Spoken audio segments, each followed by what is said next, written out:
Our story begins. Hello, my name is Bei Logan, and I'm delighted to have the chance to supply an analog track for this Media Asia DVD release of Fist of Fury. Just to establish my credentials, or rather the lack of them, unfortunately I didn't get to work on the original movie Fist of Fury, but it's one of my favourite all-time movies, certainly one of my favourite all-time Hong Kong martial art films, and I feel the best of Bruce Lee's Hong Kong-produced films. So, and as I'm the author of a book called Hong Kong Action Cinema, I've been asked and drafted in to come and talk about the film and try to offer some background information and insight into its production and into the film itself. Here we are at the opening, and Bruce Lee as Chen Zhen, a young martial arts student, returns to Shanghai and to the school where he learnt martial arts to find that his master, Fot Yun Gap, has died. And interestingly, Bruce is already wearing white, even though he doesn't know at this point that his master has passed away. White being the Chinese colour of death, where we wear white for weddings. Hong Kong people, Chinese people wear white for funerals. So he learns that Fot Yun Gap has died, and he's going to go to the graveyard. And there's an interesting moment here, a little bit of foreshadowing. The guy here who works in the school, he watches him go, and something about him, the audience is thinking, The band striking up that wonderful old Welsh hymn, Abide With Me. And the constructing of the shots here is quite nice. We start off at the grave, and then we keep moving back. You get two people, and then a group of people, and then the whole crowd, and we're keeping moving further and further away from the action until Bruce Lee arrives, and then suddenly it's very immediate, and the whole scene, suddenly the tone of the scene suddenly changes. This is actually an interior at Golden Harvest Studios with a rain machine. Most of the film was shot inside the studio, and that accounts, I think, for the fact there's a uniformity to its style, which isn't present in the other Bruce Lee movies. I think with the interior sets you could actually create an environment and sustain it, whereas with the other films, which are shot mainly on location, there's a lot of other elements that affect how the picture will look, such as whether you have good weather on consecutive days. Here they could really control the environment, and it pays off. The film, even today, looks really nicely designed. Here we have an unusual response to a hysterical person. The senior from the school is watching Chen Zhen, who's hysterical, tearing at the grave of his late master. And what does he do in the way of consoling him? Yes, he's holding a spade, and he takes a look at it, and then of course he whacks him on the head, which is what you would do with a hysterical person. It's no wonder Bruce spends the rest of the film killing people. The opening credits, you notice Bruce Lee has his hair slicked back in certain shots. That was meant to be his hairstyle, but they had to abandon it because his hair kept flying in all directions. He wasn't flying off like a wig, but there were like bits of his hair were sticking up when he was into action. Didn't look as good as him wearing his hair in his normal hairstyle. These kind of Andy Warhol-esque credits. I mean, pop art was all the rage. We're in 1971, but that's still the thing that was hot in Hollywood. And the characters in the background, the Chinese bright characters coming out, actually are the title of the film in Chinese, Zheng Momun. Zheng is excellence, Mo is martial, and Mun is a doorway or a gateway. My apologies to all you Chinese speakers for my poor pronunciation, but that's the meaning of the film, the doorway to excellence in martial arts, and that's the name of the school run by Fot Yun Gap, the school that Chen Zhen belongs to in the film.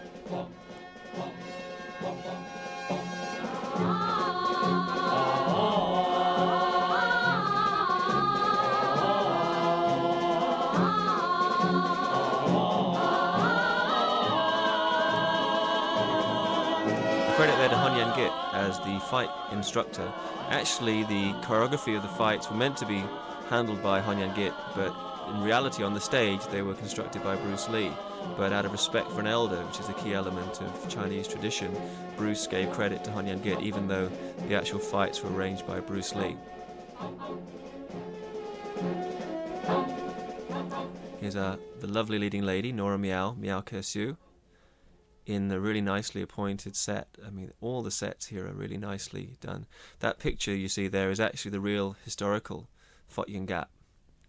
And the film itself is set in Shanghai during a period when this Chinese city was divided into foreign concessions.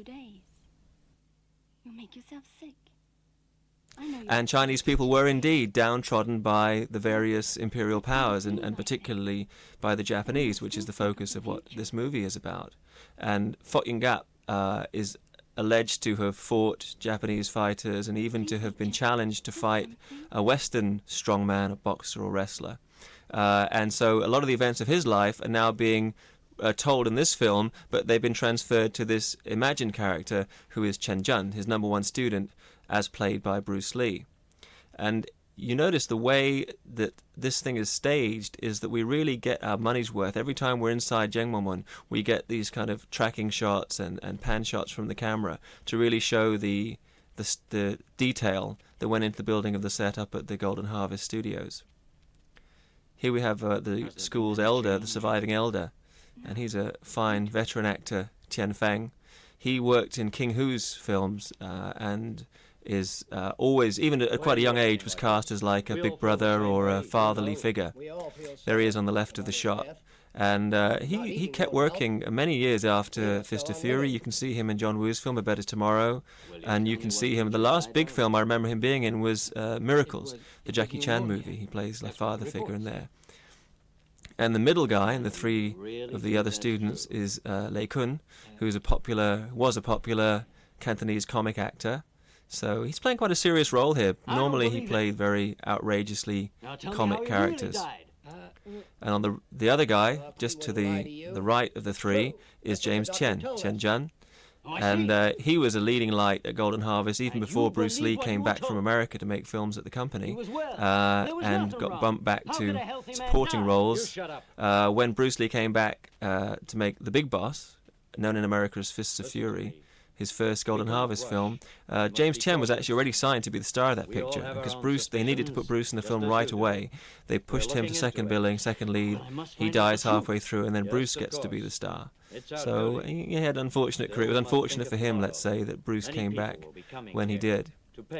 And most of the players in the movie are Golden Harvest contract players, people who've been signed up by the company that was actually quite young at that stage.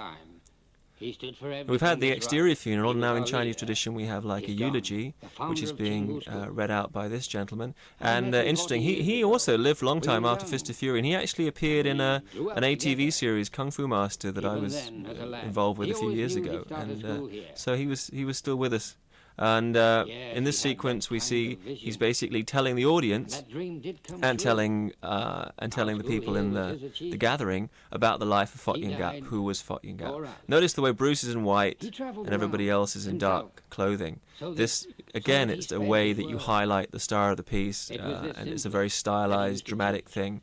And it's interesting the way that a lot of the imagery and the staging here owes more to the theatre than perhaps it does to filmmaking. And you really see diverse hands at work, because some of the material was shot by Lo Wei himself, who was the director of credit, some by Han Yan-git, who directed some of the action scenes, and of course quite a bit by Bruce Lee, uncredited, himself. And the scenes that are the most theatrical and the more stagey are from from Han Yan-git and Lo Wei, and the scenes that are more cinematic tend to be from Bruce Lee, who had a more Hollywood and more westernized sense of the cinematic, of how to move the camera, how to use the camera. And we get this nice pan shot here along most leading players. That's Lo Wei, who was his first film was The Big Boss, Bruce Lee's first film, and he went on to become a leading star. Unicorn Chan, Xu Geilan, on the right there, he's childhood friend of Bruce Lee's. He died a few years ago, and he was in all the Bruce Lee films except for Enter the Dragon. Again, we have this talk going on, and again, it's probably quite stagey. In Hong Kong, if you were doing a modern-day action film in America or Hong Kong, you probably wouldn't have this long speech. But I think at the time Fist of Fury was made, they really wanted to establish for a worldwide audience, or maybe for a more modern audience, who the hero Fok Ying Gap was. And you have your moment of silent prayer, and of course, here come the bad guys, led by Wei Ping-oh, who passed away a few years ago, playing an interpreter for a rival Japanese school. He's like a kind of a Hong Kong version of Peter Lorre. I mean, he always played these snivelling, weaselly, evil characters on screen. And off camera is this very cultured, refined, pleasant man and just his physical look meant that he was cast always as the interpreter, particularly after Fist of Fury. I mean, he played the same role, what amounts to the same role in various other films, including Hapkido, which was shot later the same year, and various of the rip-off movies that came out after Bruce died, Fist of Fury 2, 3, 4, they would hire him to be in the film. He unfortunately suffered from jaundice in his later life, and he passed away a few years ago. And they delivered this sign, Dong A Beng Fu, sick men of Asia. And this was a real term that was used by the Japanese, particularly to describe Chinese people. They were the sick men of Asia, because Japan, as such a small territory, had conquered so much of Asia and made such inroads into China that the Japanese, the very militaristic, nationalistic, right-wing Japanese elements who were in power at the time, called the Chinese the sick men of Asia. And here we're setting up something that the local audience, the first audience to see this movie in Hong Kong, would really react to. The idea that somebody was standing up for the Chinese people as a race and saying, we're not sick men, that the Chinese were as strong and as brave as anybody else on the planet. And people at the time, 1971, the memory of the war years and this brutal oppression that had taken place under the Japanese occupation was very fresh in their mind. And after the war, Hong Kong people didn't get any kind of freedom in the sense that some of the other states had become independent after World War II. They were still a British colony. So a lot of Hong Kong people, maybe they felt they were second-class citizens. And there's this sequence here which would really kind of adds to that, fuels that, plays off of that. And the audience are like itching for Bruce to go into action. And it's very nicely staged in that he's constantly restraining himself at this stage. So the audience is like waiting for him to erupt into the middle of the room and decimate these three intruders. And of course, out of respect for his master's memory, he can't do that because it's the eulogy ceremony, and so he has to contain himself. And Bruce could actually do more by saying nothing than many actors could do with 5-10 pages of dialogue. And I think that's part of his appeal, because he just, on camera, conveyed emotion in a very pure and raw sense. And I think that's why people of all nationalities admire him and like his work, is because he doesn't have to be speaking their language. He kind of already does, physically, speak their language. And the other great thing about him is that most of the martial arts stars who've come since, when they're not actually kicking and punching on screen, they're not that interesting. But with Bruce Lee, even like now when he's in the background of a shot, you're looking at him. You're not looking at the other people, whoever's talking, whatever other movement there might be. With his screen presence, he's just there, and the eye goes to him. And I think that's probably one element that makes somebody a star. It also helps, of course, that he's wearing that white suit. Years before John Travolta made it popular in Saturday Night Fever, he's wearing a white suit and nobody else is. And constantly throughout the film we have these zoom-ins to Bruce's face, and he's one of the faces, probably one of the few faces of this era of Hong Kong cinema that really deserves that kind of attention, because there's always so much going on in terms of energy. It won't work. And his look, that piercing look. Why so shy? At this stage, of course, the audience will be in a white-knuckle stage of fury. They're waiting for Bruce to strike back. And it's the structure of the film is very smart. Normally in this kind of movie, you have an insult at the beginning of the film, and then our hero goes away to train in the jungle for like 10 years, and then he comes back at the end to take revenge. But here, it's revenge in the next scene. Look at this nice staging. Everybody goes out after the Japanese. They don't do anything, they're just talking. It's an outrage, it's terrible. Bruce is left standing alone. And then we whip back towards Bruce and zoom in, and then from that we know what's going to happen next. And sure enough, straight away, there's no going to train in the wilderness, there's no delay. Bang, it's Bruce going to take revenge for the insult.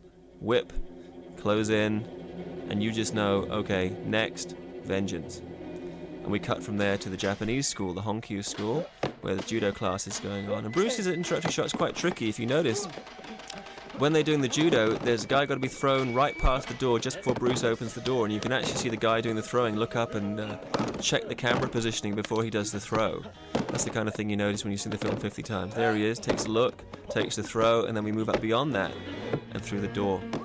And again, this is another one of the major sets constructed up at Golden Harvest for the film, and a lot of detail went into it, and it's a very strikingly well-designed set with the red doors at either end, and nice depth to it.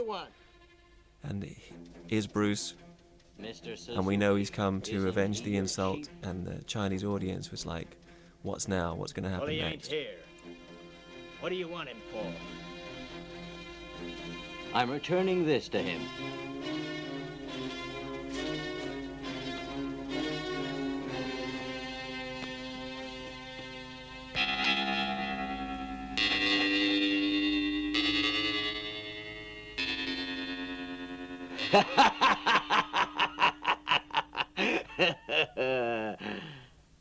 Oh, I see. Okay. You can take this from me and then get out of here.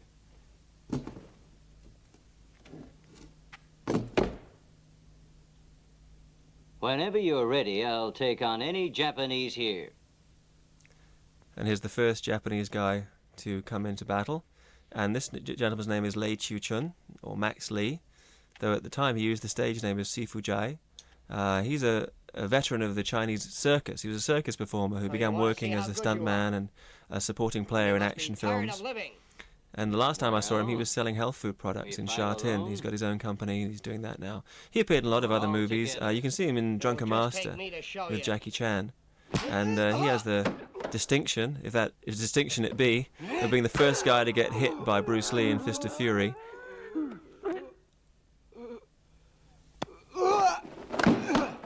This is Chen Long, Peter Chan, who had worked with Bruce on The Big Boss, and also a veteran Hong Kong stuntman and supporting part player, an action guy. You can see him as a key member of Sammo Hung's team of players. He had a good acting part in Spooky Encounters, and now he's retired from the industry, and he knows a lot about Bruce, but he's very reluctant to talk. He always says he doesn't want to be seen to be riding on the coattails of the legend of this great fighter.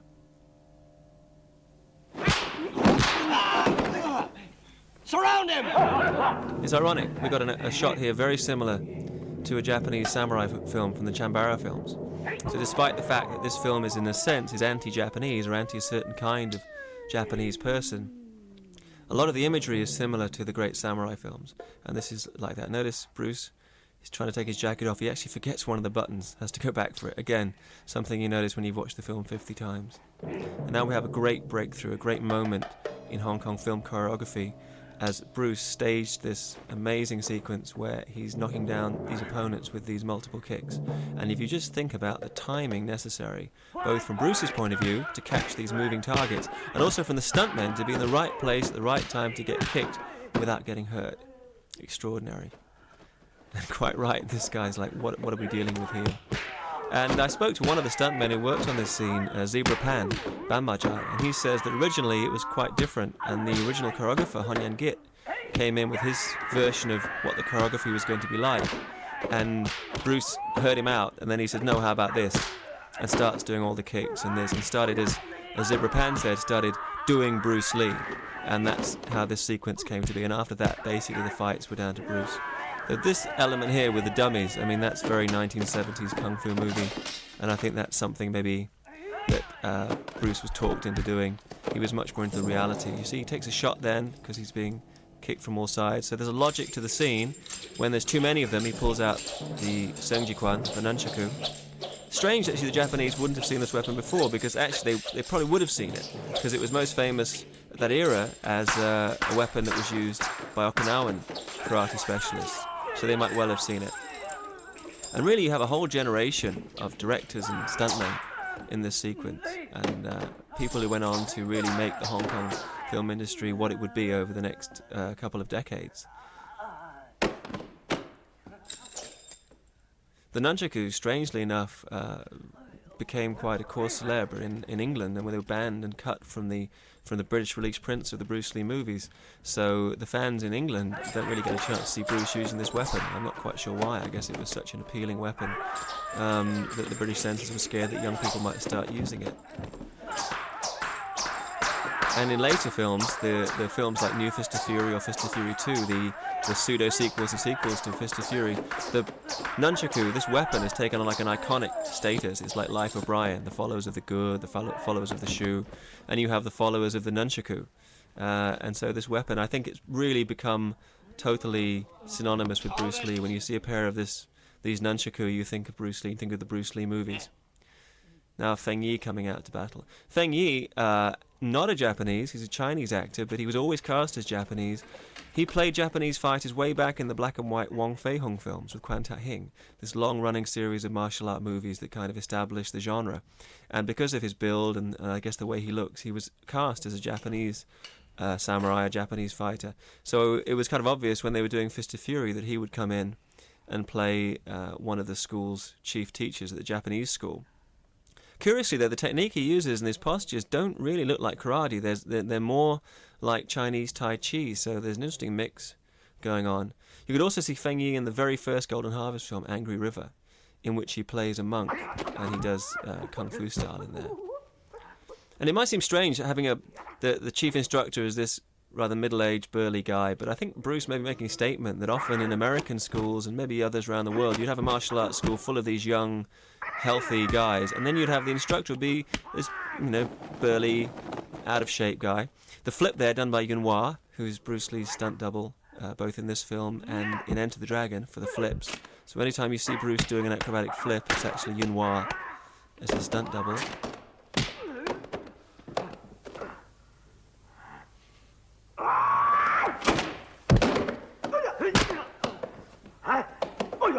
Bruce, I think, in his younger days, could probably do a lot more of the acrobatics himself, but he'd sustained, by this stage of his career, an almost crippling back injury, an injury that actually probably would be crippling if it wasn't for his indomitable willpower. And this is great. This is what I call the John Wayne school of punching. He really just wails on him, and this is an example of Bruce modifying his own real style of Jeet Kune Do to fit the screen, because those close-range 1-inch punches are not going to look so great on camera.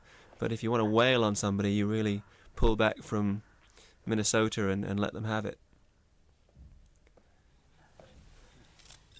Another calm after the storm, and Bruce is going to give out one of the great lines of Hong Kong cinema. Now you listen to me. I'll only say once.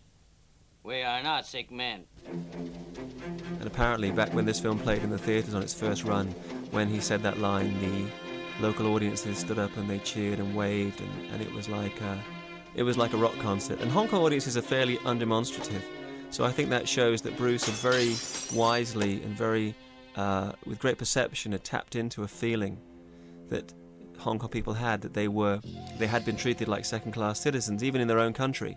And so by coming out and saying, we're not sick men, there was a need to hear that from somebody.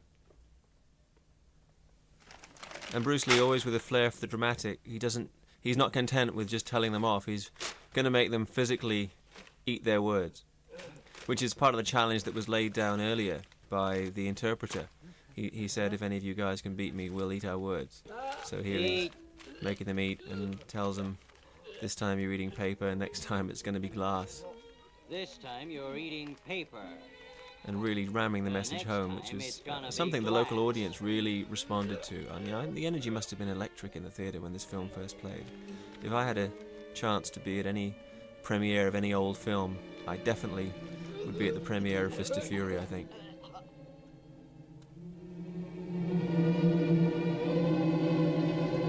I mentioned earlier the Japanese influence. Japanese cinema technically was well in advance of Hong Kong film at that time. And in America, Bruce had seen many of the great Japanese swordplay actors, the Chanbara players, and some of his facial mannerisms, especially in this little moment here, it's very much like the Chanbara swordplay heroes.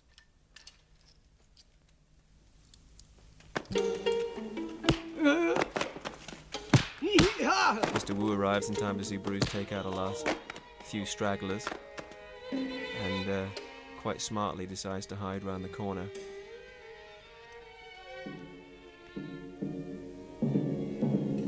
I see. Here's the main Japanese villain, who's played completely straight by Riki Hashimoto, a real-life master of Budo, expert of karate and jiu-jitsu and iaido, the Japanese art of drawing the sword.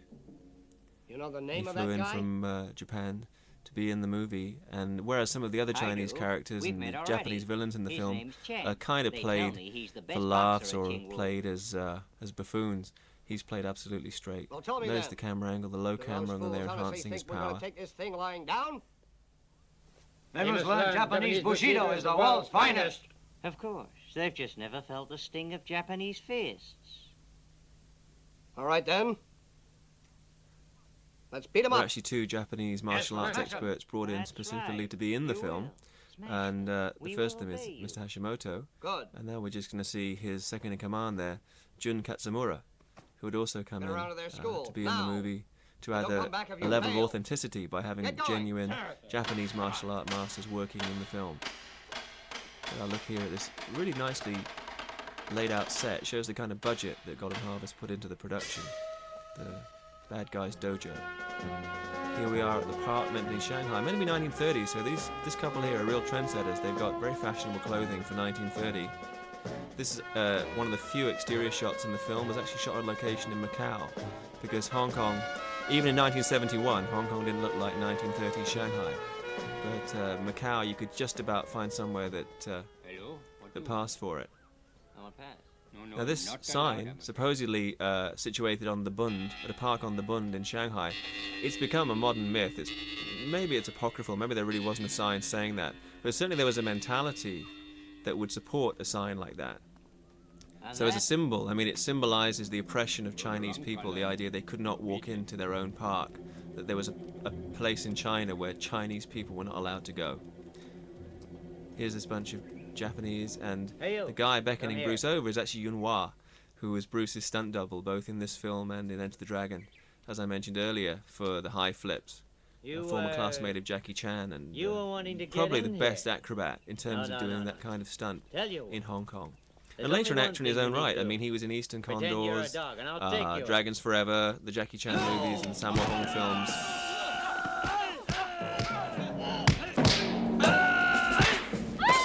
And this brief flurry of action is leading up to another great cinematic moment. Again, the fact whether or not the signboard actually existed historically is less important. What's important is in this next moment that Bruce shatters it, and in shattering it, shatters that stereotype that Chinese are weaklings in their own country.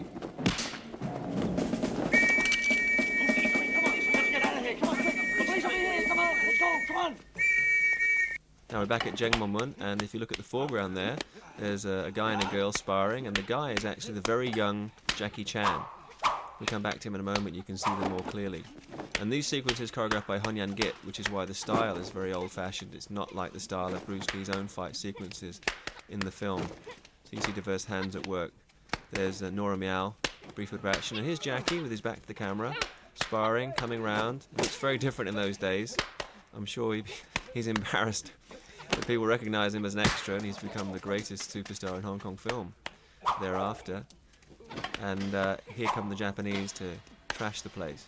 And this whole sequence choreographed by Huo Yuanjia. And that's really, I think, where the dividing line is between the guys working on this film. All the fight sequences where Bruce is directly involved were shot by Bruce himself and choreographed by Bruce himself, with some input maybe from Huo Yuanjia. And these sequences, all the fights where Bruce himself is not directly going into action, Huo Yuanjia had a free hand. And Huo Yuanjia was an experienced choreographer and a great martial artist of the northern kung fu style. And you really can't blame people for not being as up-to-date or ahead of their time as Bruce Lee, because frankly nobody in Hong Kong, and actually nobody in Hollywood, was at the same stage that Bruce Lee was in terms of shooting choreographed fight films. Nobody could match him. And in fact later, I think in terms of shooting action of any kind, as he developed as a director, he would have been a match for anybody in the world. So Huo Yuanjia really supplying some of the typical mass combat, arms swinging, legs waving, Hong Kong style action that you'd see in the late 60s and early 70s. Yeah, okay. And James Chen in a moment gets his moment, his chance to shine. And again, you know, it's a shame in a way, because he probably would have been a much bigger star if Bruce Lee hadn't come back. And instead, he went on to become a supporting player, and in more recent years, a bad guy. And the last film I saw him in was Gambling Ghost with Sammo Hung, and I think he retired after that, and he lives in Taiwan now. Doubled there for that, for the foot sweeps. But still, he was a peking opera exponent, and still a pretty good martial arts fighter in this kind of film.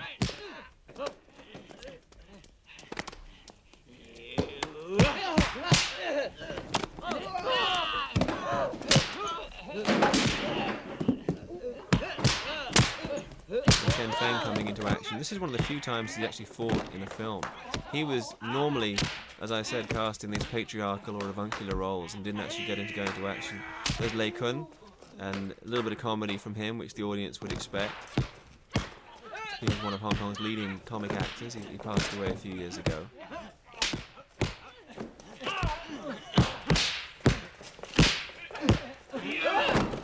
Stop it! Stop it!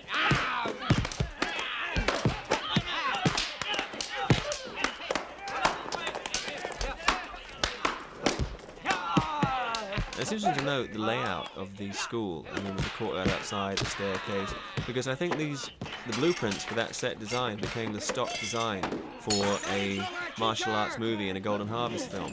Because you see it in subsequent 1970s films like The Tournament. Obviously not the same set, but the same blueprints have been used. So this became like, after Fist of Fury, this was the set style for a traditional kung fu school. James Chen taking some injuries there as he protects the portrait, which is, as I mentioned earlier, a portrait of the real Huo Yuanjia, this great Chinese martial arts master. And he suffered. Huo Yuanjia was somebody who came to Shanghai having studied a variety of different styles. And rather than open a school with one particular fighting style, he formed a school where Chinese people would come and learn martial arts to help make the nation strong. And so he wanted to combine the styles together, so he called it Jingwu School, meaning that it was a doorway through which you could step to become excellent in martial arts, regardless of style. And in that sense, I guess he was a forerunner of Bruce Lee, because that's pretty much what Bruce Lee said, that the real truth in combat was beyond styles and systems. Oh my God. Help me. He suffered in later life from jaundice, Huo Yuanjia, which is why he had the nickname Yellow-Faced Tiger. It wasn't yellow in the pejorative sense of being a Chinese person, and that Chinese people are sometimes referred to as being yellow, but because he physically was ill, and so he had this color, this facial appearance because of his jaundice, and so he was called Yellow-Faced Tiger. And he was in fact allegedly rumored to have been poisoned, though the film obviously extrapolates from that to have this whole story of the revenge and everything, which didn't actually take place historically as far as we know. But Huo Yuanjia, a real person, and actually the Jingwu School as an entity has survived in China and in Hong Kong and elsewhere in the world, with people operating schools under that name. What's this? Chen In the Zhen. staging of this scene, it's very much It's all thanks to you. theatrical, everybody lining And up where to have you say their been all lines. day?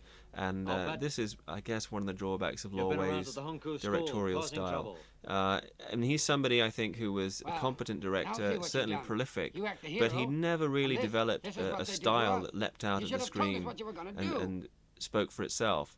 And so it's very easy to see the sequences in Fist of Fury where Bruce Lee had the helm, and Now, those which are directed in you like know an our older rules as well style, as anyone. which are the scenes You've shot been by here Lo long Wei. enough now. So what made you do such a thing? They came round here and attacked all of us. And they said if we didn't hand you over in 3 days' time, they'd be back here again to close the school and have us arrested. If you want my opinion, let him do it again. What's that? How can you say that? Chen was right. Why do we let him walk all And here are over the us? students disputing among themselves as to us. whether they should take up arms against the oppressors or whether they should To them, they'll kill follow them. tolerance, which is of course one of the great Confucian virtues, to be tolerant in the face of aggression. And of course at the end, particularly for a film that was set in the 1930s, there was no choice. You really had to take up arms against the people Leave oppressing not only China but of course the rest You're of the right. world. Leave Shanghai. Not me. Why not? And I it's can't interesting, leave you I've in often trouble. spoken to Japanese people because probably the But biggest think market he's for out Hong there. Kong, films and for certainly for Bruce Lee outside of Asia, outside of Hong Kong, is Japan. won't. And I wonder will. why Japanese people Think like Fist of Fury You so vanish, much when the so they villains can't themselves find are you, Japanese. and they can't But I lift a think hand that there's a against us. perception that these, quite rightly, no proof. that the Japanese They never villains in dare this risk it. movie are from a particular kind What of you said is militarist, perfectly right-wing Japanese to do it. people that It's the had one and control only during chance World we War have. II, and that today's enlightened Japanese society can look at that with a bit of distance and a bit of perception. And I think that's very necessary, not just in regard to looking at Fist of Fury, but other films as well, that people accept that there's elements of every nation's history that we want to sweep under the carpet. And I'm sure Japanese militarism to the main is something they would like to forget about, You just as there are aspects Staying of British won't history help. that You probably must would not go. bear examination. So regardless of And the don't fact think you'll that be running it's out on us. such an No one's going to blame you. stridently anti-Japanese film, Fist of Fury very popular in Japan. That's right. Of course we won't. Surely we agree on that. Yeah, sure. That's right. We're not going to blame you. You see, do you see how many friends you have? Every one of us here.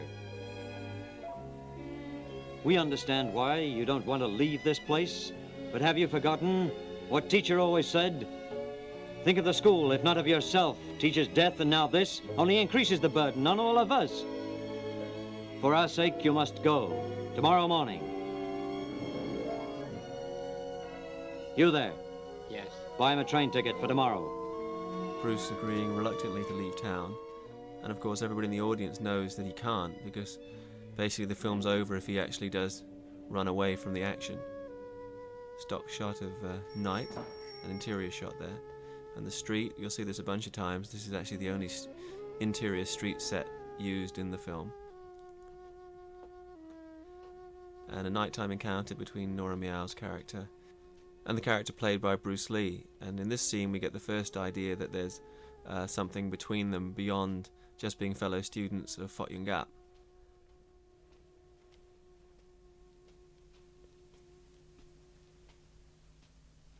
This sequence is actually quite atmospheric. Nice use of shadows. The lighting in the film, interesting the way that often it favors Bruce in a way that illuminates this energy inside of him. And sometimes you think that the camera captures aspects of people that maybe aren't even apparent when you meet them in real life. Though I think Bruce Lee probably in real life was striking as well. From everybody I've spoken to who's met with him, they all say he was a really extraordinary character. But on film, I mean, that element I think was intensified, and you really felt that there was somebody on screen. You see this shot here where he just seems to be illuminated from within. And there are people probably who in real life were technically handsomer than Bruce Lee, but on camera that doesn't come across. So this is, I think, part of what makes somebody a superstar of that caliber, is this sheer presence on the screen. Must stay with teacher.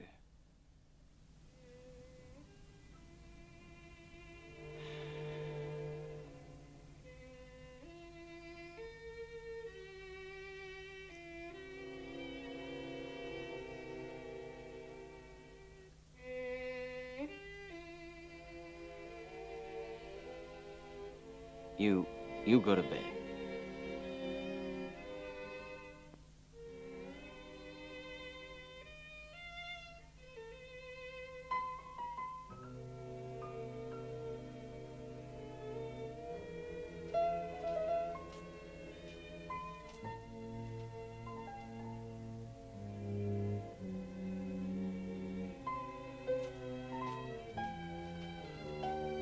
And she leaves Bruce to this lonely vigil.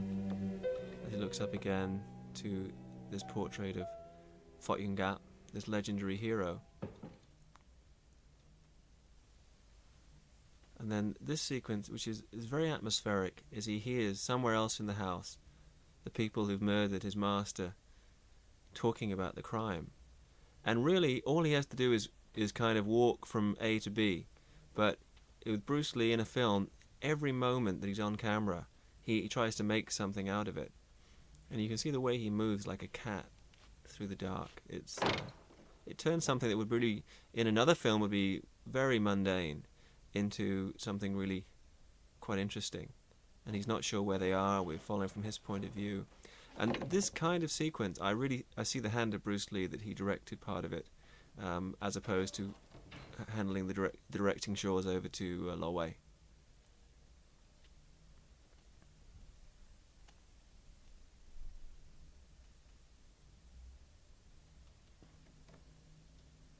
Did anyone see Interesting acting choice here as well, as he comes next to the window and he hears them talking about the plot, very conveniently telling the audience and Bruce what's happened. And you notice his expression doesn't go into the kind of rage and fury that we might expect, but there's a kind of a calm acceptance of the fact that now he's going to have to take revenge, that there's no way he can leave Shanghai, and maybe he'll die. No one suspects us, and so then we can, the pair of us, disappear tomorrow morning. Yeah, All right? okay. identifies to Huo Yuanjia, the film's co-action director, and of course the big boss from the film of the same name. And Bruce identifies the other man as being a Japanese because of that undergarment that he's wearing, a uniquely Japanese item of clothing. I'm afraid of him? I'm not. Even though they say he's so good. Look at him, he's just a young fool. Hey!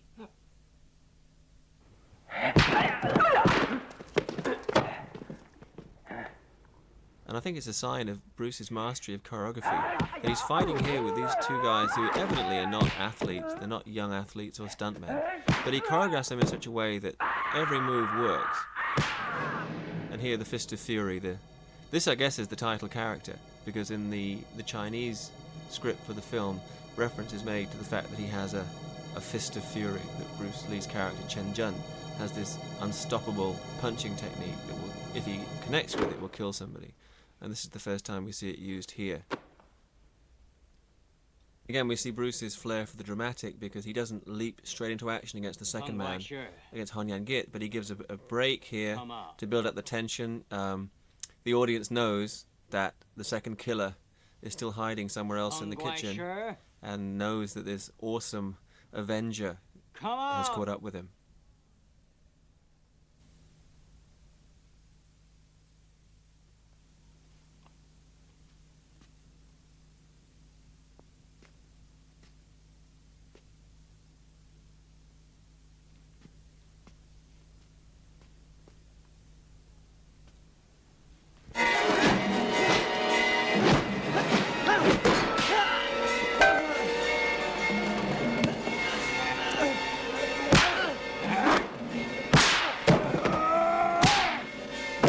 Movements there which are completely the opposite of what Bruce Lee taught his own students, but for film they work wonderfully well.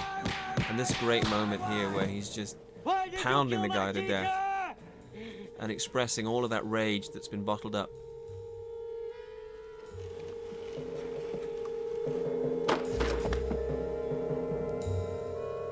And again, I mean, Bruce Lee really underrated as an actor. I think people don't appreciate that screen acting calls upon shifts of tone and facial expression and body movement that are different from those of a theatre actor.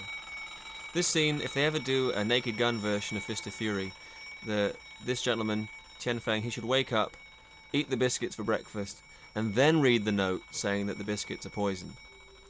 Here he wakes up and luckily doesn't eat the biscuits. He reads the note first. Maybe this wasn't the smartest way for Bruce to communicate that these biscuits are full of poison, and that's why Sifu's dead. But that's the way he does it, and luckily Tian Feng isn't hungry, so he doesn't eat them first. Captain! Captain!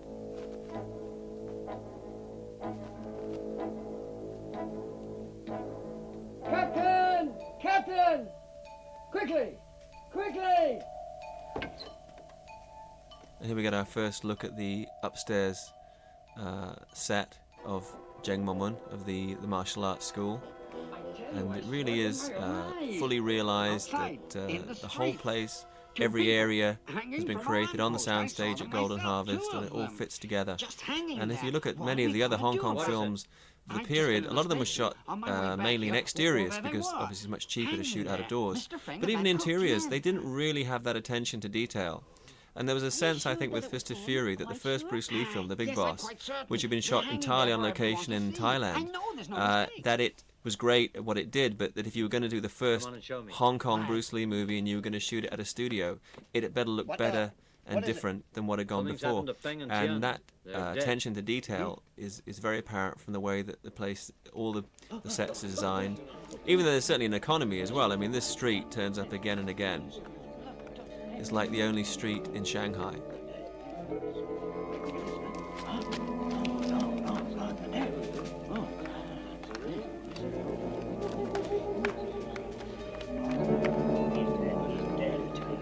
I was right.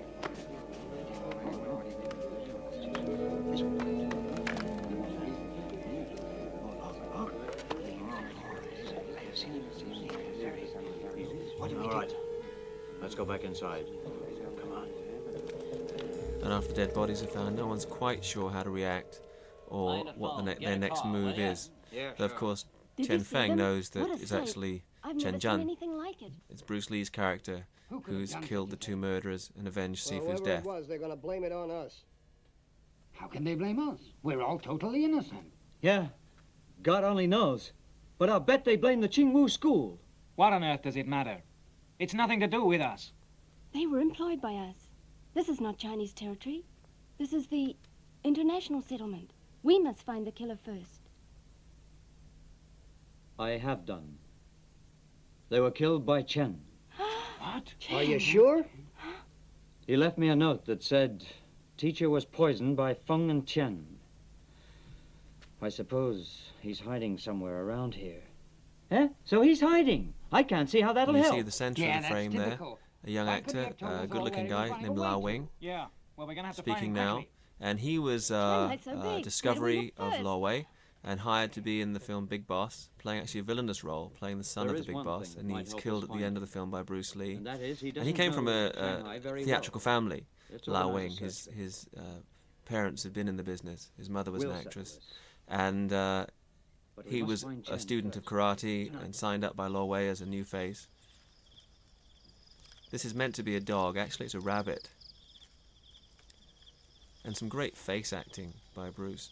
If you really wanted to read interpretation into the film, I know that Bruce was somebody who felt that there was too much violence, too much bloodletting in Hong Kong films. So he wanted to find a rationale behind why his character would behave as he does.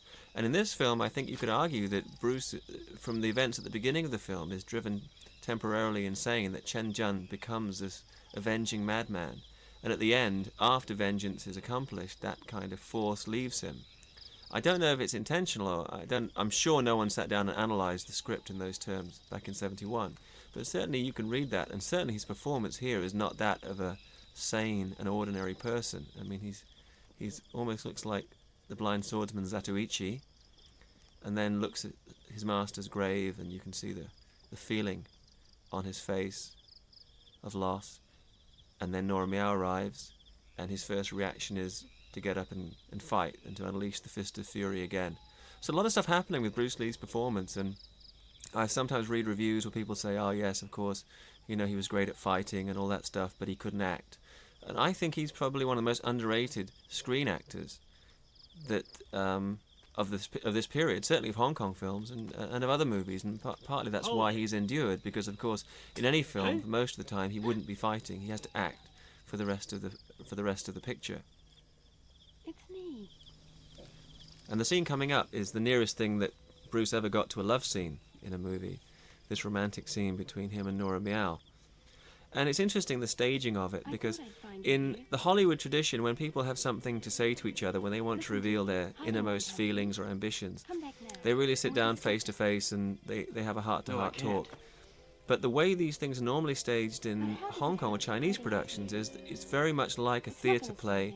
People go to walk at diagonals to each other and gaze off in the distance and communicate their innermost feelings in a more abstract way. It isn't that. This scene kind of treads the balance between the two, as sometimes the two characters are I don't want you walking involved. diagonal to each How are you other, going to do that? and eventually they are face to face. So I think there's a balance there between the Eastern and Western sensibility. The Eastern sensibility being that it's difficult to talk about Still you won't. intimate Well, matters, tell me. even with somebody you're in love with. And the Western way, which is basically I don't the know American why way, not. the Hollywood way in films, is that people talk these things out at great length.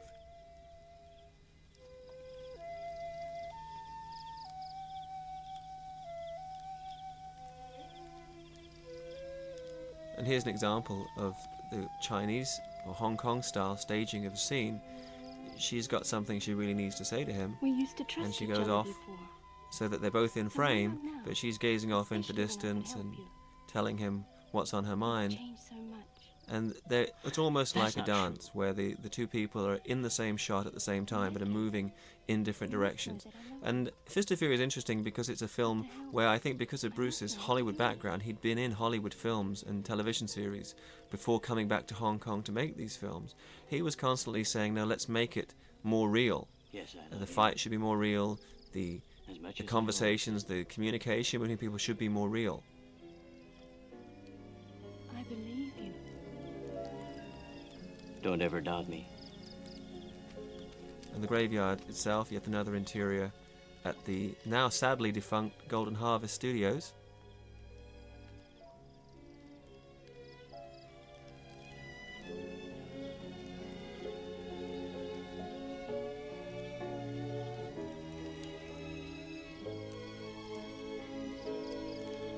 Do you remember all the And again, plans we for have this yesterday? unusual staging where you would expect two people who are sharing their memories and their shared dream to be face to face and eye to eye, and yet the blocking is they're actually back to back, and this allows in the moment for a pair of close-up shots, which I think were shot as inserts because the background doesn't really match the background of the actual set that we're seeing now. I'd do the housework. Then I'd come round and collect you here. And we'd go and bring the kids home from school. And now, what'll happen? Will any of it come true? I'm sure it will. If you go on like this, you know it might never happen. Don't think that. Of course it'll work out. Do you really love me? Of course I do. You mean more to me than anyone. Now a moment which I guess no one's really been waiting for, which is Bruce's first screen kiss. I think in a Bruce Lee movie you're waiting for the first punch to be thrown. This is actually the only screen kiss that he really had in his career, because his character in the films, of course, is always portrayed as a fighter rather than a lover. But the staging is like a fight scene. Full face, tight shot of the eyes, and then the kiss. And in a lot of the scenes where Bruce is about to fight somebody, it's exactly the same editing. You see his face, then you see his eyes, and then he kicks somebody. And luckily for Nora, in this scene, he's kissing her instead. But the actual staging is more or less the same.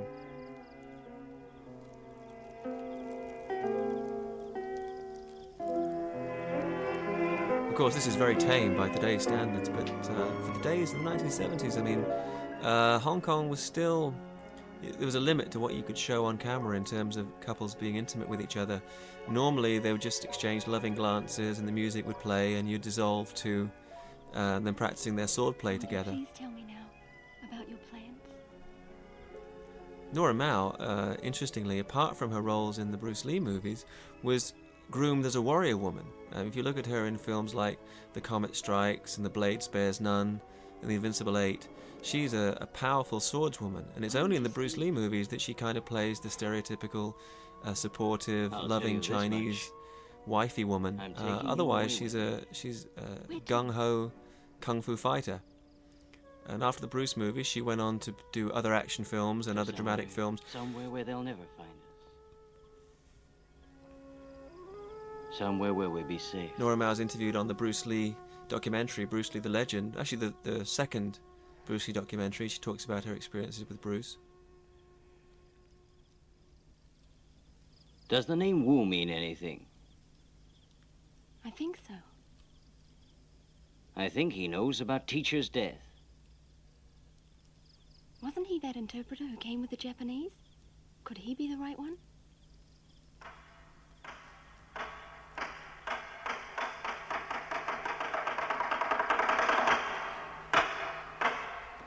And you see the production value here in this Japanese setting that was created again at Golden Harvest Studios. And it's got its waterfall and the plants and, you know, every aspect of it. It looks like you would expect the Japanese home to be in that concession area of Shanghai in the 1930s. And you can actually follow this gentleman, Mr. Hashimoto, all the way in from the garden in one take and inside into his study, and have the other actors approaching across the stairs, and it's all in one take, and very different from the style of Hong Kong film previously, which was you shot something and you cut, and you shot something and you cut, and you didn't really care about the incidental details of the piece. But there's at least here a token towards making a film in, let's say, the Japanese or the Hollywood style, where you have a uniformity to different elements, from the production design to the acting, to the editing. Now he's dead. We must do something about them. Let me avenge his death now. Of course. There's no point in waiting any longer. No one will say they didn't ask for it. I'll go get the men ready. Hold on. Sir, The dynamic if of the we do it scene is like interesting that, as we'll get far the too Peter involved. Lorre of How Asia can it comes be forward, difficult? Wei Ping O. Oh? And of What do course, you propose then? the Japanese want There's to one go and idea that destroy might the work. school, to destroy Let's hear it Jingwu then. and kill all the Chinese Oh, fighters there. someone else And will he be has a the way police, to use the and that political someone else will be situation in the police. Shanghai to their advantage.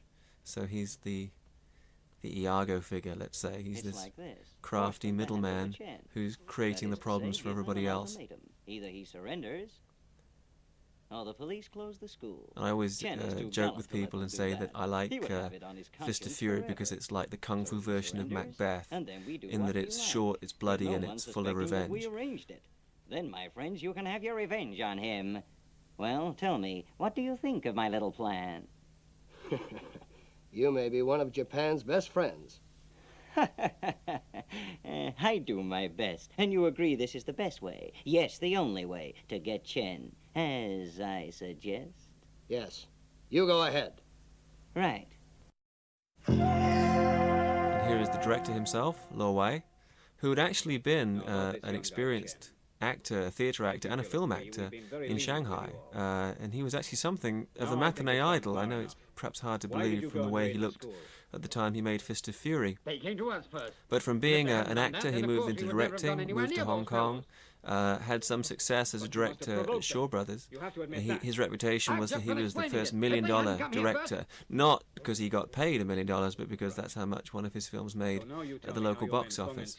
And he often made cameo appearances in the films he directed. I've no idea. Of course you do. No, we don't. It was Lo Wei's wife, Liu Lianghua, who was a famous actress at that time, who actually flew to Los Angeles to negotiate the contract Golden Harvest executed with Bruce Lee to bring him back to Hong Kong to make films. Because Bruce Lee initially was quite resisted the idea of coming to Hong Kong to make films again. He really thought it was a step back because he knew that the Hong Kong films technically weren't as advanced as American ones, and he really wanted to be a star in Hollywood. But he's not here. But Mrs. Lowe managed to talk him into it, and Bruce signed the deal and flew off to Thailand to shoot The Big Boss, which at that time was being shot by another director. And because Golden Harvest really suddenly realized this was going to be their big make-or-break movie, they replaced him with Lo Wei, who then flew out to Thailand, took over the production, and that began the working relationship between him and Bruce Lee. And obviously, as the film did so well, The Big Boss was a huge box office hit all over Asia. When it came time to do the next movie, which is going to be shot in Hong Kong, they kept the team together. Lo Wei was directing, Han Ying-git was going to be the action director, and of course Bruce Lee to be the star.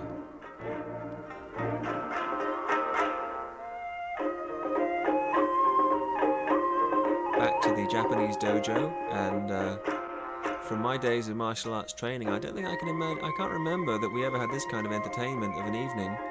But I guess being away from home for so many years and stuck in Shanghai, the Japanese karate masters, wanted a taste of home. So you've got this Japanese stripper, and there's Robert Baker, the only Westerner to play a leading role in the film.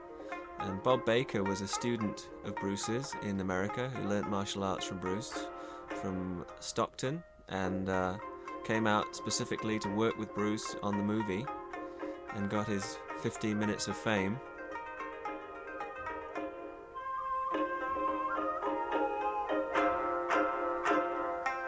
And again, like the Screen Kiss a bit earlier, this is really rather risque material for 1971 in Hong Kong.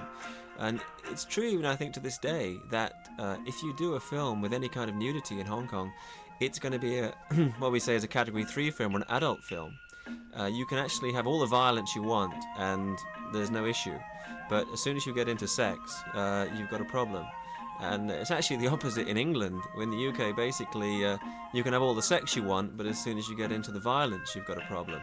So I guess maybe the truth is somewhere between the two. Maybe in America, where you can have equal amounts of sex and equal amounts of violence and nobody really minds.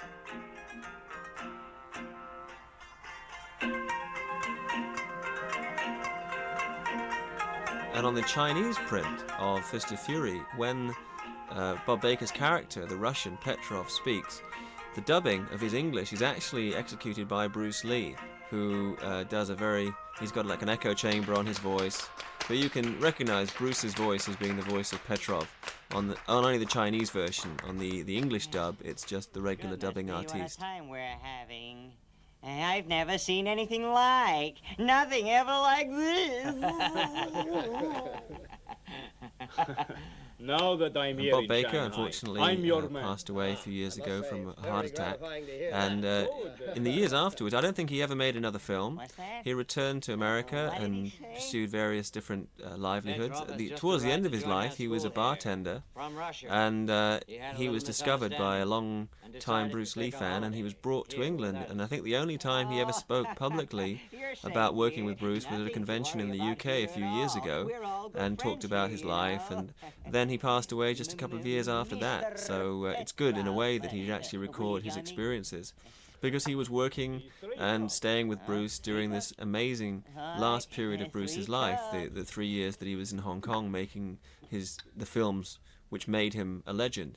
So Bob Baker's reminiscences are particularly interesting.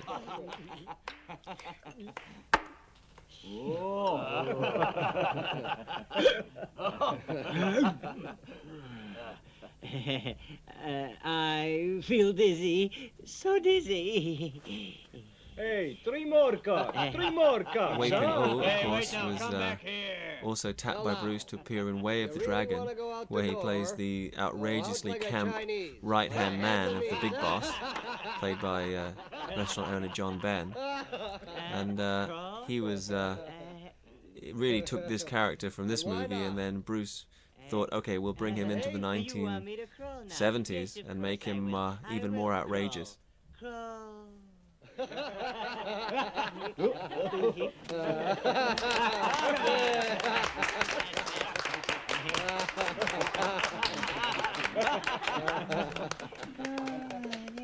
Tracking shot here, and they never miss a chance to show off this extravagant set.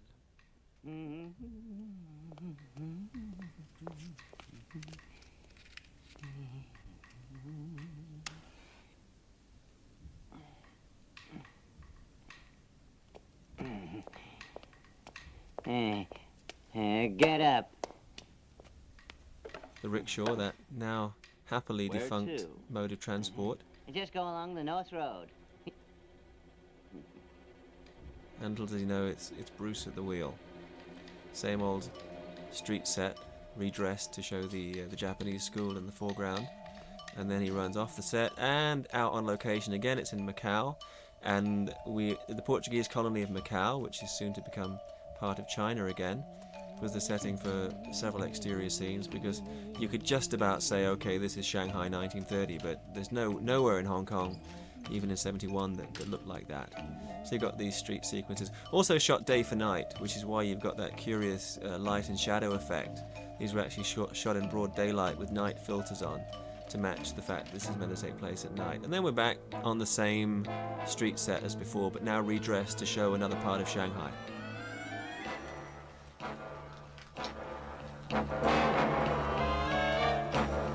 Hey, hold it here. Where are you going? This is a dead end. As I mentioned before, there's a conflict of styles in Fist of Fury, and what we're about to see here is something that was very much a part of the existing Hong Kong cinema of the time, in which martial arts heroes were depicted as having supernatural powers. Because even a man with Bruce Lee's amazing physical development, there's no way that he could physically lift up a rickshaw like this. Obviously it's on a wire, and Wei Ping Oh is sitting in the chair supported by the wires. You tell me. And actually, it's quite a nice wire effect here when he's thrown, because at the time, wire work was not nearly as sophisticated as it would later become with directors like Ching Siu-dong and Choi Hark. But that's kind of one of the hokier moments. In The Big Boss, there's another moment when Bruce Lee hits somebody and they go through the wall and leave an outline behind them. And you can almost see that's the imprint of the established Hong Kong filmmakers. All right now. Start talking. Extraordinary thing about Bruce is that even though he was not the tallest or the broadest of people in reality or in person, the one attribute he has that makes him look like a giant is the forearms. I mean, he really had Popeye-defined forearms. Every time you see a shot of him with his shirt rolled up, the forearm definition is extraordinary. And indeed, he was meant to be a forearm fanatic. I mean, he trained every kind of exercise you could come up with to add power to the forearm. He did it. Have pity on me. Please, sir. And again, there's this internal logic to the piece. This guy doesn't pose a threat, so Bruce is actually going to let him live. And then very unwisely, Mr. Wu decides he's going to use the Flintstone method of killing somebody. And he too feels the fist of fury. Look at that forearm. Have pity. Who had pity for Huo Yuanjia? A stock shot there of the sunrise. And just to talk about something else, I often hear people talk about Bruce Lee's acting style and say that it was very mannered and that he was over the top.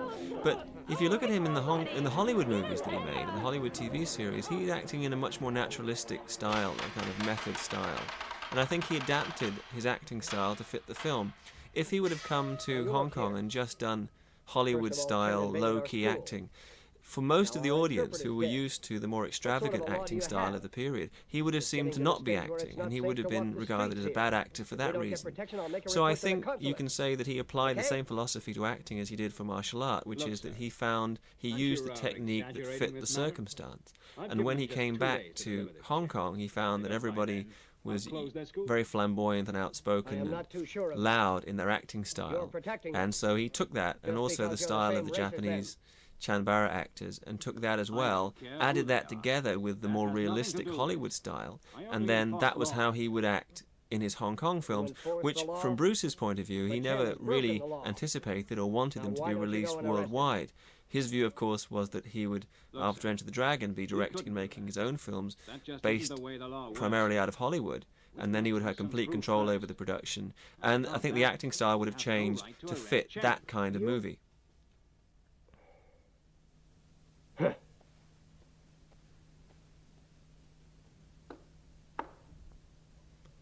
Here's Lo Wei again, as the police inspector having to confront a very angry Japanese karate master. We'll close the school. And it's unfortunate, really, that the relationship between Lo Wei and Bruce Lee, which was really a productive one, has been overshadowed by the fact that they subsequently fell out. Originally, the plan was that they would do a third film together, A Man Called Tiger, which was to be shot in Japan. Bruce declined to make the film, so Lo Wei made it anyway with another leading light of the 70s kung fu boom, Jimmy Wong Yu of one-arm boxer fame. And subsequently there was a major falling out between Lo Wei and Bruce Lee over who actually should take credit for the first two films. Aside from the fact that that's unfortunate, I think if you really want to see who was responsible for the excellence of Big Boss and Fist of Fury, you really should look at the other films of Lo Wei and the other films of Bruce Lee, and I think it's obvious that Bruce Lee really brought a lot of his own talent and ability to the films. Bruce here, and not particularly convincing old man makeup, but it's quite tricky because at one hand he's got to look enough like an old man that the other characters don't recognize him, but he's got to look enough like Bruce Lee that the audience will recognize him. And this is evidence of him, like, he loved to play dress up, I think, and he wanted to play with this character in different ways. And this is meant to be the shot when you realize it's Bruce Lee and his face changes.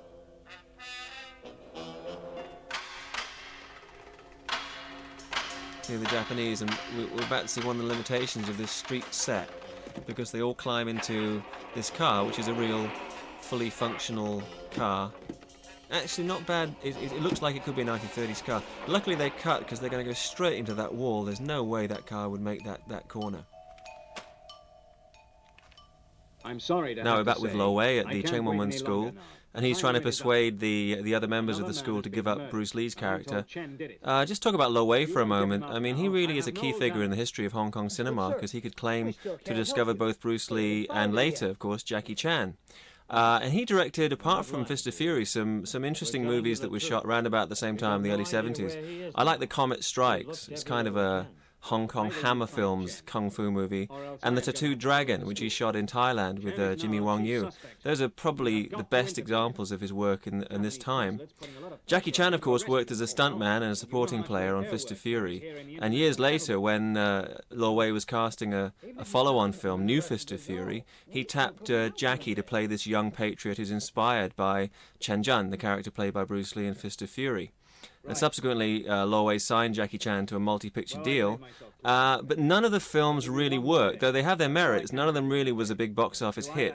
And it wasn't until Lo Wei loaned out Jackie to producer Si-yun to make Snake in the Eagle Shadow and Drunken Master that he became a star. And subsequently, unfortunately, there's quite a bit of acrimony between Jackie Chan and Lo Wei when they severed the relationship, the working relationship. Jackie went to join Golden Harvest, and he was marketed for a while, quite unwisely, I think, as like a new Bruce Lee, which he obviously wasn't. And meanwhile, Lo Wei kept trying to recapture the former glory of Big Boss and Fist of Fury. And the best of his latter-day films is a swordplay film called Blade of Fury, which is directed by the great Sammo Hung. And some of the themes and ideas in the film, apart from the title's similarity, but some of the themes and ideas are similar between Fist of Fury and Blade of Fury. And as a note for Hong Kong movie trivia buffs, the actor Chen Zhen, actually appears in both films, in Fist of Fury, and years later in Blade of Fury as well. And just a note about the dialogue scenes, as we're seeing so many lengthy dialogue scenes. These were actually shot wild, which means that there was no sound recorded on the set whatsoever. And later they were dubbed initially into the Chinese dialect Mandarin, which is the dialect that now is spoken primarily in mainland China and in Taiwan. And the reason that they were dubbed into Mandarin initially is that that time there was kind of a seesaw between Mandarin and Cantonese as the dominant language of Hong Kong cinema. And Mandarin was actually regarded as being more classy. It was like, I guess, if you're from the north of England or south of England, or if you're from the south of America, or you're from Boston, there was this thing about which accent, which dialect was better. Of course, in the case of Mandarin and Cantonese, they're almost two entirely separate languages. So even though most Hong Kong natives would speak Cantonese in their day-to-day conversations, when they went to the movies, they would see a Mandarin film because it was felt to be a more upmarket production. And this explains why when you see theatrical releases of Hong Kong films even today, you've got two sets of subtitles, one set in English and one in Chinese. And this is because even the Chinese viewers initially maybe couldn't follow all of the dialect because it would be in their second language, in their second dialect. It's really a matter of life or death, you know. If you do know, then you must tell me.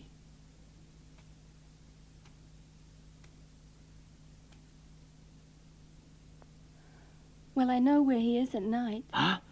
Tell me, where is it then?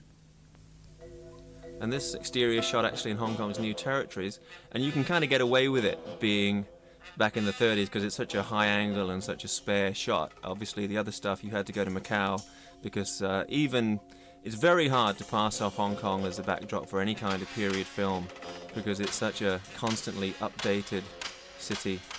Here we see Lee in his second disguise in the film as this telephone repairman. I don't know if did they have Mr. Magoo back in those days? If they had Mr. Magoo, then this guy reminds me of Mr. Magoo. And a biographical note about Bruce, those are actually his real glasses that he's wearing. In the immortal words of his student, Dan Inosanto, Bruce really couldn't see worth a darn. And there's a great story about how when Bruce was going through his lean years in Hollywood, he couldn't even afford to get those glasses fixed. So if you look carefully, you'll see they've got wire and tape on them. And later, when he made it in Hong Kong and he had much more success, he still kept the glasses in their unrepaired state because he wanted to remind himself constantly of how far he'd come, how his life journey from the States and becoming a star in Hong Kong. And kind of a sad note, I guess, in the light of things, is the fact that when he died, the glasses were buried with him. This obviously is like a caricature character, and Bruce playing to the audience.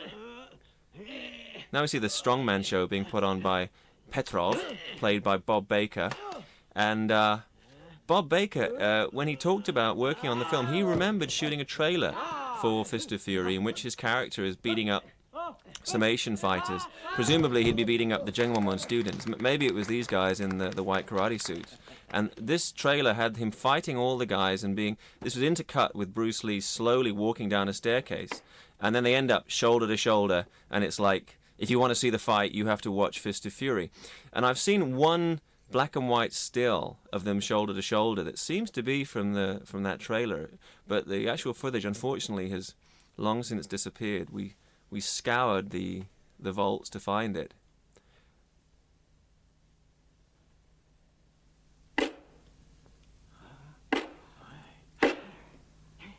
And it's kind of interesting that the show Bob Baker's putting on, that Petrov's doing, is not so much a martial arts exhibition as a strongman show. And I think this is inspired because a lot of the events that happen in the life of Fot Yun Gap, the character who's described in the movie as the late master of Bruce Lee's character, Chen Zhen, a lot of the events of Fot Yun Gap's life have been transferred to the events that are happening to Chen Zhen. And I think a part of the story here is the fact that there was a Western strongman who came to do a show in Shanghai, and there was a challenge between him and Fot Yun Gap. But before they could actually fight, the Western strongman thought better of it and he left town. And this film, of course, takes a step further and it posits the theory, okay, what would have happened had they really fought? So we get this kind of strongman show. And it's also important structurally because so far Bruce has been almost indestructible for the whole film and has seemed to be a martial arts Superman. And to keep any kind of tension, the audience has to believe there's somebody else in the picture who could maybe pose a serious challenge to Bruce. And obviously, martial arts wise, he's proved to be a master. So the enemy, the guy that maybe can defeat him, would have to be somebody with enormous power. So this basically is setting the audience up and saying, okay, you've seen him beat the Japanese. Now at the end, we're going to see him against this much larger Western fighter who maybe has a chance of beating him.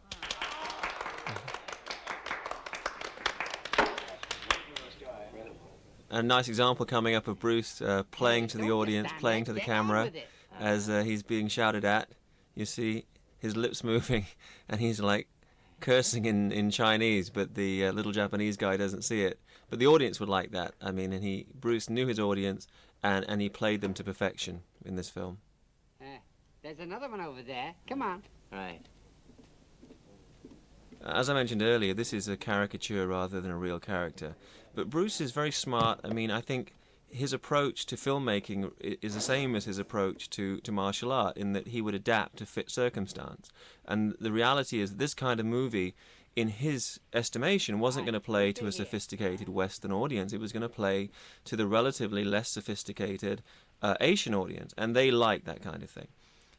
This is interesting. They're setting up the locale for the finale. We're seeing it now in daylight, so that when we come back at the end of the movie, the audience is already familiar. Okay, we've got this big open area. It's been established. That's where the big fight is going to take place.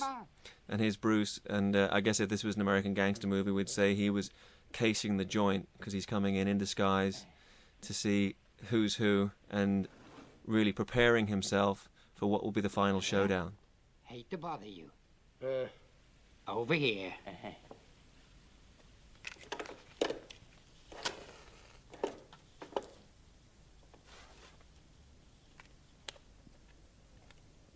If only I could find that Chen. I'd enjoy killing him. It would give me great pleasure. Yeah, but I hear he's an extremely good fighter. I've heard him called Fist of Fury. I think it'll be wiser if we concentrate on his school. And so, of course, conveniently enough, the bad guys are sitting there discussing their evil plans, and they kind of curtail the conversation so this apparently innocuous repairman doesn't listen in. And Bruce, of course, is realized from what they've said that he has no choice. He's going to have to storm the Japanese school. And there's a nice moment here as he walks away and the mask drops.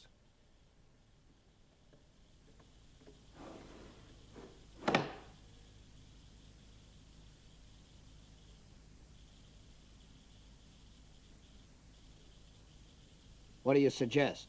We'll kill them, every one of them, in one stroke. But have you thought of the consequences?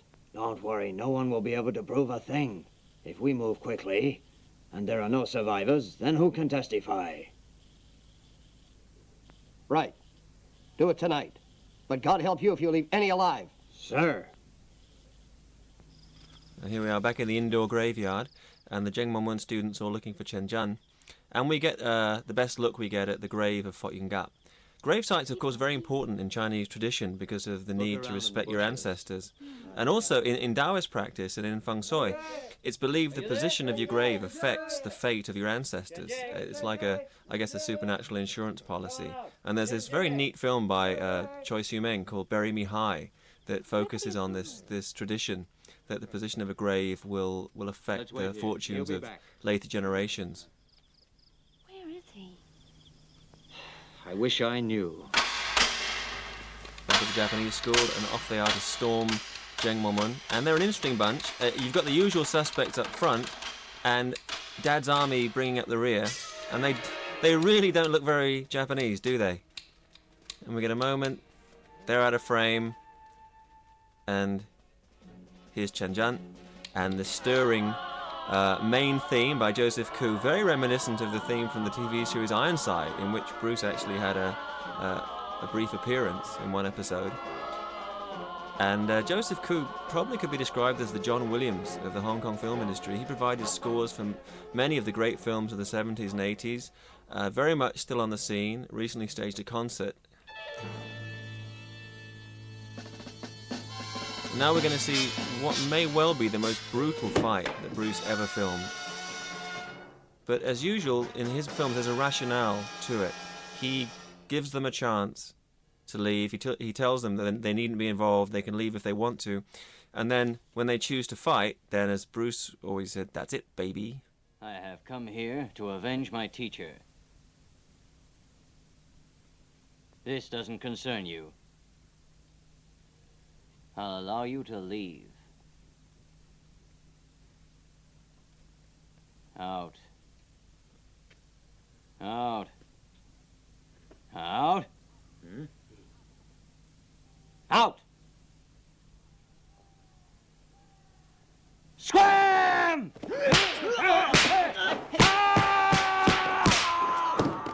Coming up, we're going to see one of the great actor stuntmen of Hong Kong cinema getting decimated by Bruce, the late great Lam Ching-ying, who became better known subsequently for his role in the film Mr. Vampire. There he is coming in with a broomstick, and then a whack, getting knocked out by Bruce. And this is an intense moment, treading on somebody's head. Even in a film today, you wouldn't see that. Nice moment, stuntman Ming Choi going over the table, and Bruce following up. Really, that kind of movement is ahead of its time.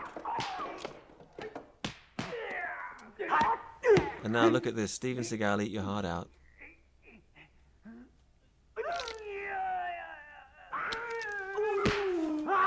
Feng Yi comes back into the action, and again, unlike some of the other movies made at this period, and actually made since, there's a logic to the fight. We saw in their earlier encounter that Feng Yi's no match for Chen Zhen in terms of hand-to-hand combat, so here he's going to try to even the odds with a katana.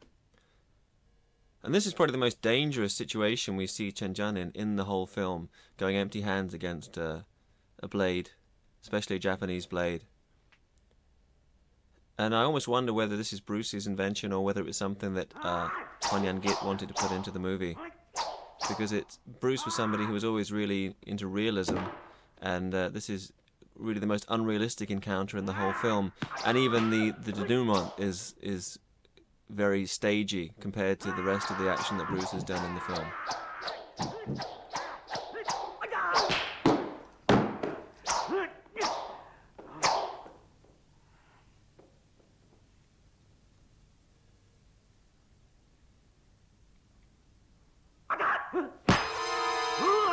This is very much a kind of late 60s, 1970s Hong Kong movie device, the bladed weapon falling down.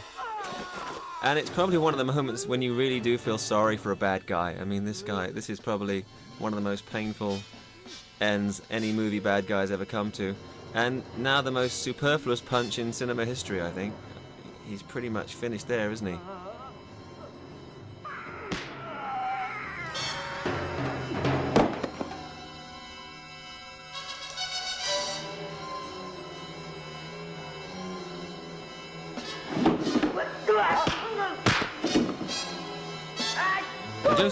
Joseph Koo's score is really coming into its own as we get into the last reel. Here we have one of the two real-deal karate fighters in the movie, Jun Aramura. And you can just see from his body movement, actually just the way he holds his body, that he's genuinely a trained Japanese karate fighter, as opposed to the way the stuntmen tend to be a little looser in their movement. But his body positioning, the way he just holds himself when he's not fighting, is very much that of a Japanese karate fighter.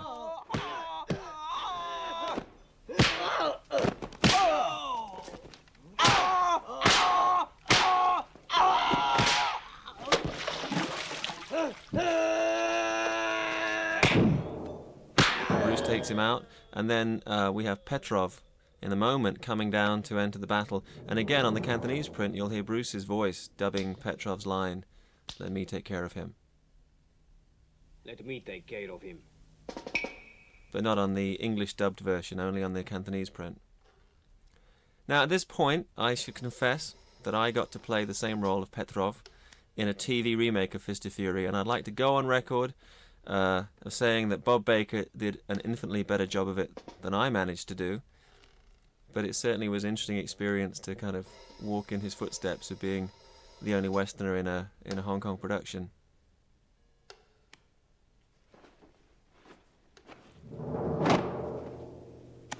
And while they're squaring up, the scoring here is very much Japanese chanbara style, with these really weird percussion instruments.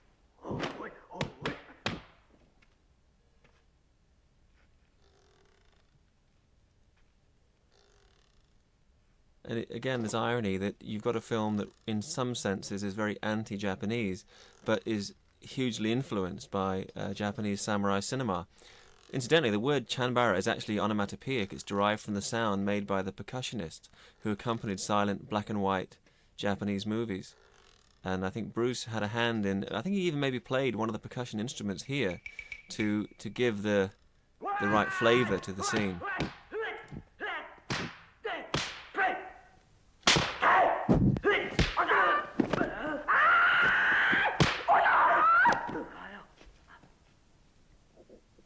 And you have to give credit to Bob Baker, who, though an experienced martial artist and a student of Bruce's from Stockton, was not a screen fighter. And there's a big difference between fighting somebody for real and doing choreographed screen combat.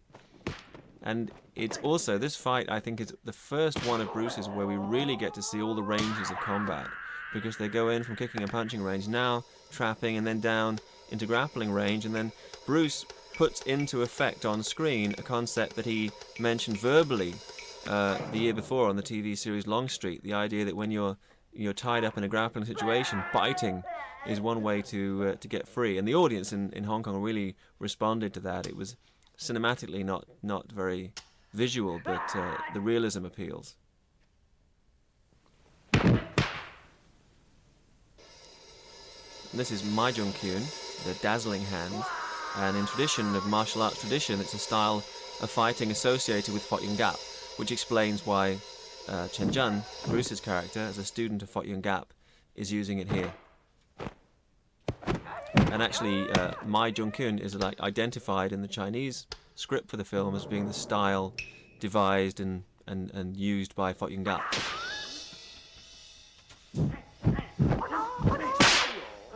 looking at this, you can see why Sugar Ray Leonard always gives Bruce credit for that beautiful light jab.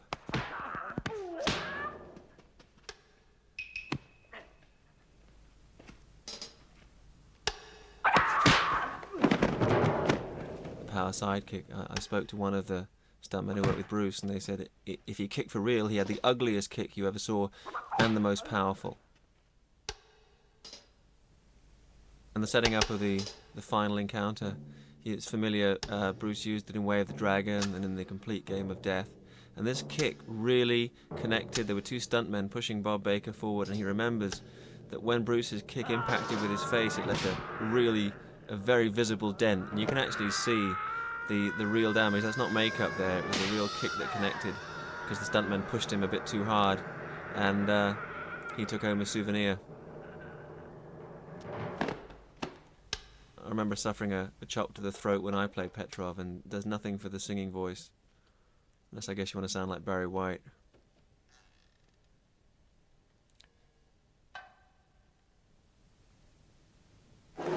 Now it's down to Riki Hashimoto as Mr. Suzuki, as Bruce has now worked his way through all the rest of the henchmen, all the rest of the students.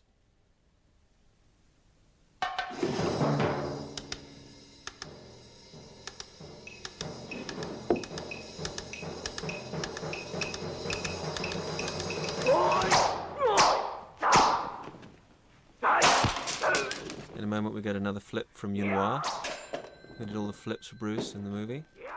And Bruce improvising. If you look carefully, you can see the wood's been pre-cut so that it will be sliced by the katana. Again, the logic of the film, before we saw Bruce empty hands against a sword. Here he improvises with the wood before bringing out his trademark weapon.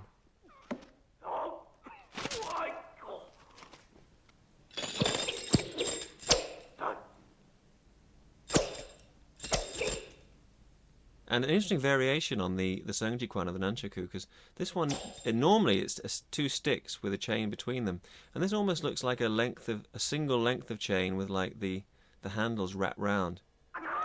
And this is probably one of Bruce's homemade nunchakus, because he used to actually create the ones he used in the films himself, wrapping the foam around the length of chain and then painstakingly sewing it up by hand. So from this you can really see the attention to detail that Bruce brought to every aspect of the production.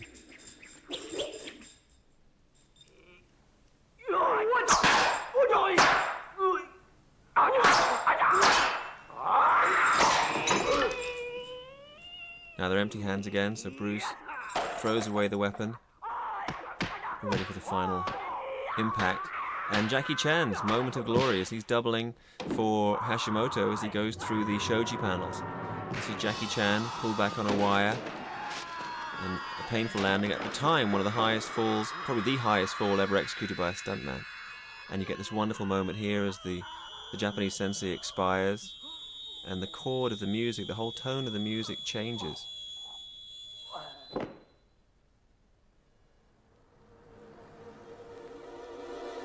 And you get this sense of relief, of release as the fury has passed.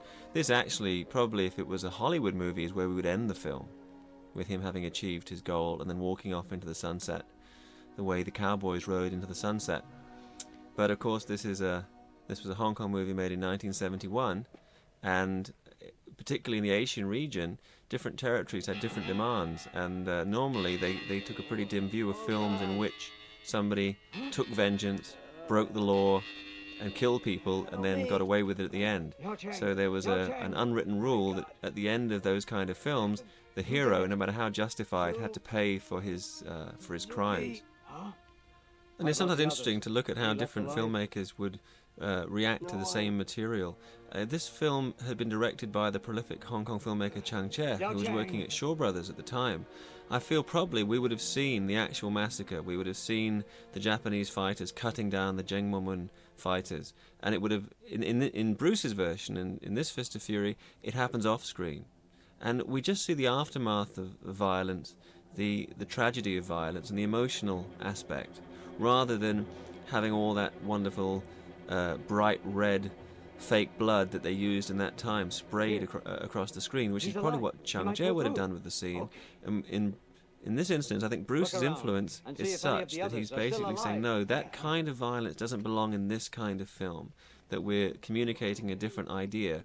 And I think throughout Bruce's work, you have a balance between the martial arts aspect, which has in it an inherently an aspect of violence, but also the philosophical aspect. And so there's a rationale behind his filmmaking that maybe is not as evident in some of the other Hong Kong films made during this period.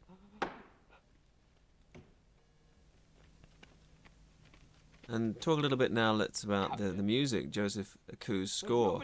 It's been said that all writers steal and great writers steal from the best, and I'm sure the same is true of composers. But the music here owes more than a little to the incidental music used by Ennio Morricone in the Sergio Leone film Once Upon a Time in the West, which was shot in 1969, a couple of years before Fist of Fury. And subsequently, when the same composer, Joseph Ku, did the music for Bruce Lee's directorial debut, Way of the Dragon, they actually lifted sections of music from Once Upon a Time in the West to use in that film for the different sequences in Way of the Dragon. And traditionally, Hong Kong cinema has borrowed from Western films in terms of the music used. And one element that's particularly prevalent in Hong Kong movie scores that's borrowed from the composers for spaghetti westerns, particularly Morricone, is the use of human voices, either angelic voices or the voices of discord, within a symphonic arrangement. I must get through here. And you see in the background there an early appearance by the American comedian Steve Martin in a Hong Kong film production. You see him holding his gun in the middle of the frame. I must go in. There he is, looking over the shoulder of the Japanese ambassador. And here's Lo Wei, in this curious role that he created for himself of this rather ambivalent character, this upright man who's walking a line, a political line, between the forces that divide Shanghai. On one level, he's a Chinese. He dresses in this very traditional Chinese way, and he's trying to use the political situation to defend the students at Jingwu. At the same time, he has to face the political realities and deal with the Japanese forces and also the British, who are represented by the Westerners standing outside the gates of Jingwu. And a few years later, Lo Wei directed New Fist of Fury, and in that film he kind of tries to redeem his character, and he talks to Nora Miao, whose character survives the first movie, and admits that in the past he didn't do what he should have done. He didn't stand up for the Chinese in Shanghai. And so in the second film, he's doing what he can to help the Patriots escape to start a new life in Taiwan. Japanese ambassador with the little moustache, that's de rigueur for Japanese officials in films of this era. I'm sorry, but the Japanese consulate has filed a complaint. Chen is charged with the murder of Mr. Wu, translator at Jingwu School. He must stand trial. What's that? These guys have just killed most of our In a rare fellows. dramatic moment, normally he's played in films, his character is always a buffoon, as he is in The Big Boss, Bruce Lee's first film. And a few years later he had a hit with a comedy called Shantung Man in Hong Kong, which was kind of an even more comedic version of Bruce Lee's film Way of the Dragon, in which he plays a country bumpkin coming to modern Hong Kong. I don't like it any more than you do. But I've no choice now. I must arrest Chen. Well, I don't know where he is. He still hasn't come back yet. All right. In that case, why not arrest all of them? So you honestly don't know where he is now? And the screen brightens again as Bruce returns to Jingwu. And it's interesting. I mean, again, we were talking earlier about the fact that people have underrated Bruce as an actor. But I think he was, as well as being competent as an actor, he was a great reactor in that he could actually convey feeling through body movement, and he adopted the style of Hong Kong cinema of that era and didn't try to give the naturalistic performance that you would expect if you're working in Hollywood during that time, but he adapted his performance to the audience, which wanted that kind of larger-than-life character. But he still managed to find a lot of truth in the performance, and I think that comes through, and it's why these films, for all of their inadequacies, perhaps in terms of production values and technical filmmaking technique, they've stood the test of time, is that there is a central truth to his performance. And I think it's often in the scenes where he's not talking but just reacting that people feel something for whatever he's feeling, as in this sequence, where he's really weighing up the consequences of his actions and making the decision that he has to make this final sacrifice for Jingwu and also, of course, for the Chinese people. For your sake. Blame it on Chen. Hey! Chen's here now! And to digress for a moment, I think the person who deserves to die in a hail of gunfire at the end of this film is whoever was responsible for Nora Miao's hairstyle, because it really is the haircut from hell. And I don't think even Dolly Parton, at the height of her fame, would wear such a style. And that's probably what's going through Bruce's mind as he was shooting this scene.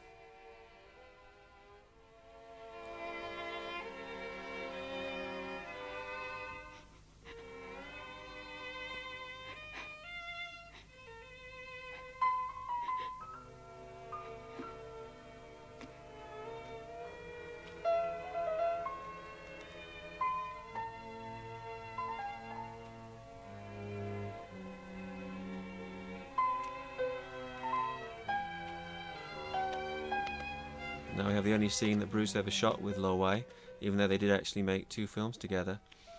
And it's a shame, in a way, that their relationship deteriorated after making Fist of Fury, because whatever the relative talents of each person, definitely Big Boss and Fist of Fury have been 2 of the most widely seen and most celebrated martial art movies and of unarmed combat films. I mean, they must be the two that have been sold around the world year after year ever since they were made. You have my word on it. Don't worry. On my word of honor.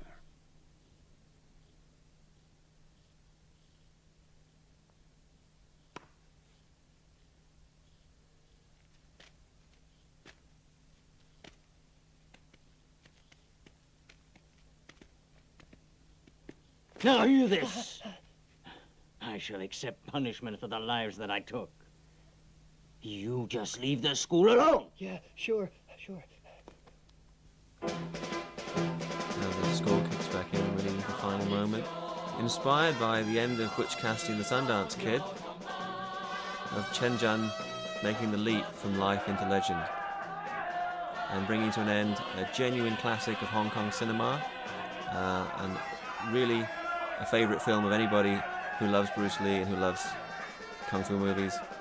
It's been my pleasure to see it again with you, so thank you very much for watching, and this is Bay Logan, signing off.